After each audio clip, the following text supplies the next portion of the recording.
Amango. Let's go.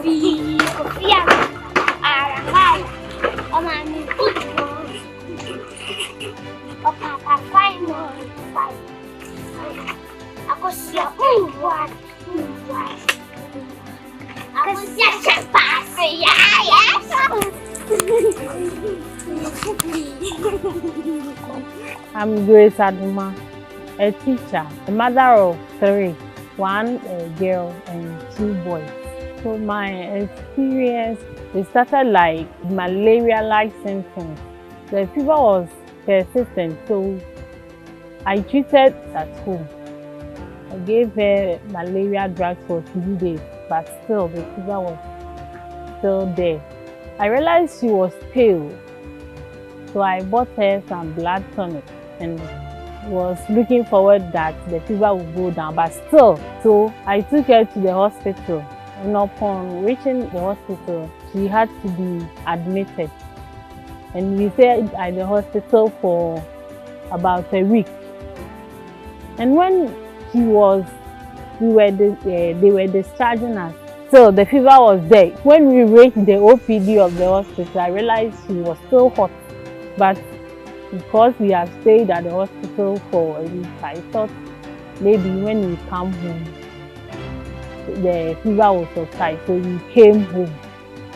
I was giving her para, all sorts of drugs to just kill the fever, but it was still not good. We came home on Sunday, and on the following Tuesday, still this fever was there, so we had to send her to a private hospital, and she was admitted there for 3 days.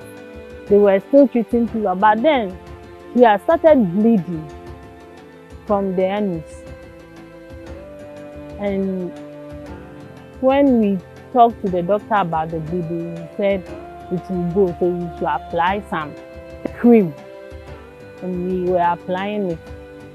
The fever was still there, so he thought it was malaria. And I told him that I've treated malaria before going to a district government hospital.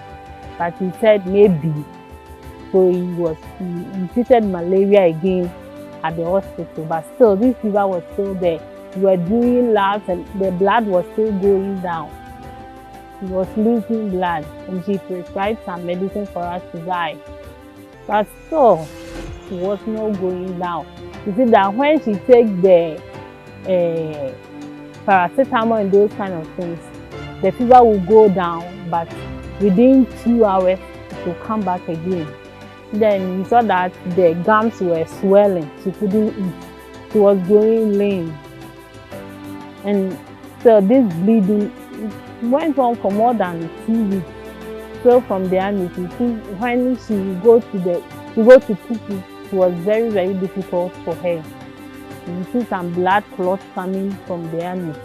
So we were still hoping that it's malaria that was causing all these things, but no. We were discharged for 3 days at the private hospital, but had to take her back again because this fever was not going and the stomach was going big. So we had to take her back. And that one too, I think she was admitted for 4 days. And when she was discharged on Saturday. And the following Sunday evening, we saw that she was very weak with these fever symptoms and all those things. So we had to, on the Sunday night, around 10 o'clock, we had to take her back to hospital. But this time we took her to Tech Hospital.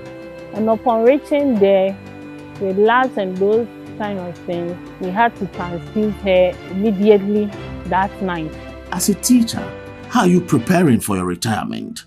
And how are you investing for your future benefit? Do you know that when you join the Teachers Fund of GNAT, with a minimum monthly contribution of 50 Ghana cedis, you could secure a great retirement package for yourself?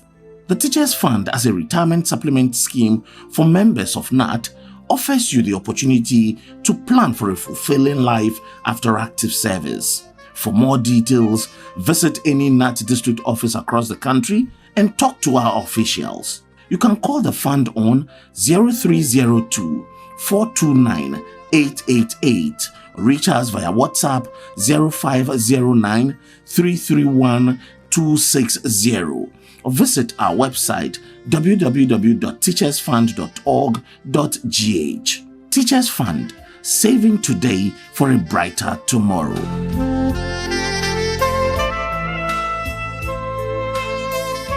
Immediately that night.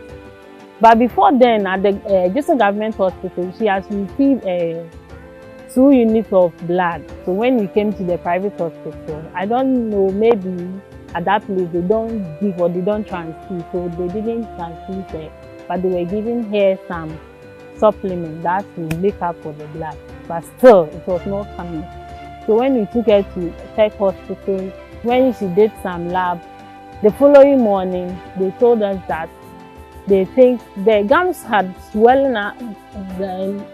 One of her cheeks was very, very swollen. So they said that they think it was one cancer, Beckett's lymphoma. So we should take her to Confanochi on Monday morning.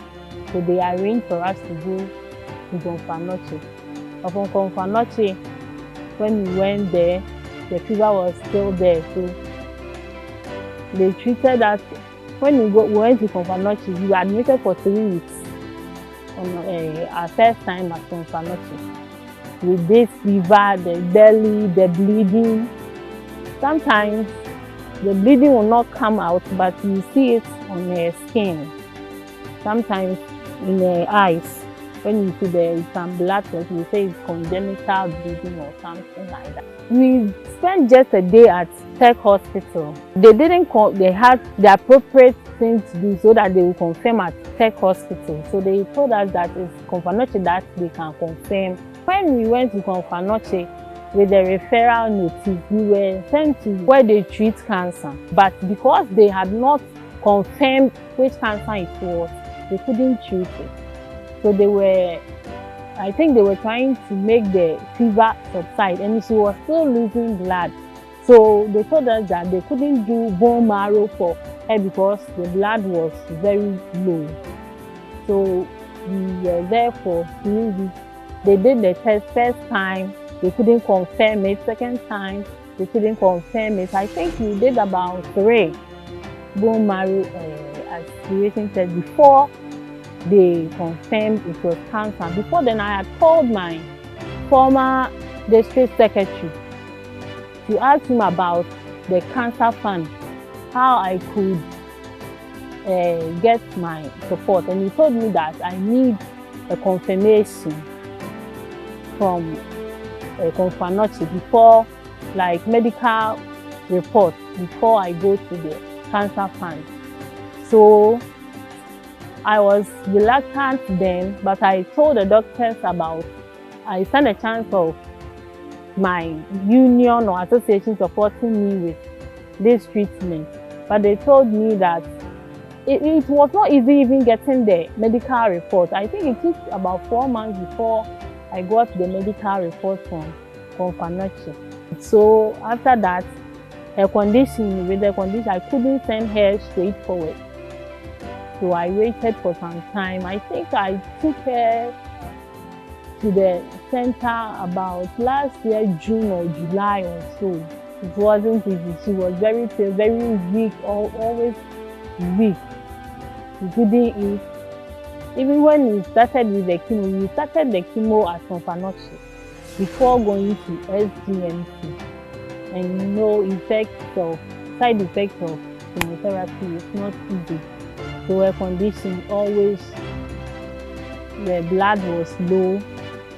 They call this, she was always neutropenic, some infection here and there. So she had to go back to the hospital every week sometimes for admission, sometimes we go there for check-up and those things. So I couldn't take care immediately to SGNC. As a teacher, how are you preparing for your retirement?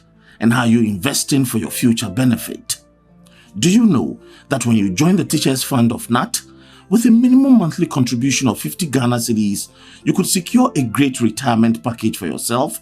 The Teachers Fund, as a retirement supplement scheme for members of GNAT, offers you the opportunity to plan for a fulfilling life after active service. For more details, visit any GNAT district office across the country and talk to our officials. You can call the fund on 0302 429 888. Reach us via WhatsApp 0509 331 260 or visit our website www.teachersfund.org.gh. Teachers Fund, saving today for a brighter tomorrow.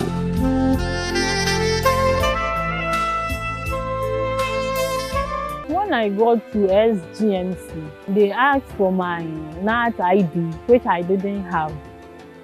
But I had my pay slip and I think ID card also. That was what they took from me, the only thing, just to confirm that I'm a GNAT member. Then they told me that my child case was hematological case, so they can't treat her. So when I go for drugs at Confanoche, I should come with my receipt so that they will fund the money to me. So that's what I've been doing. This leukemia treatment, like in some you go weekly, some you go daily, some you go 3 times a week. So it's not easy going to Accra and coming back every day. So taking her treatment from Confanoche and like it that way. This one is leukemia, so she didn't need any radiology. So she goes for maybe some drips, then we come back the same day. She didn't have to be admitted because of the chemo, but maybe if she had to be admitted, it was because of the side effects of the drug that maybe had made her weak or needed some transfusion. That's what we go there for admission.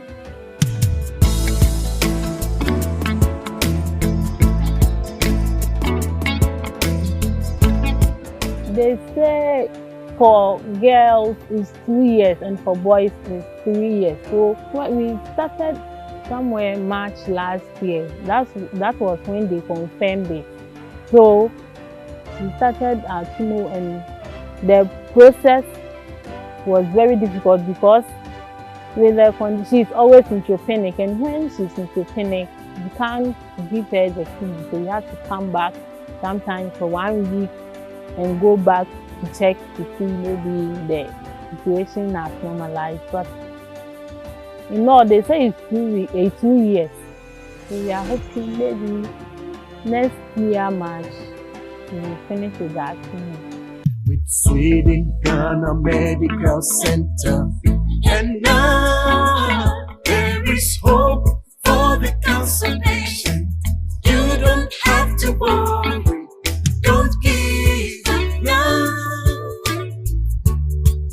As long as you are a Ghanaian teacher or relative, treatment is free. You don't have to worry, just keep hope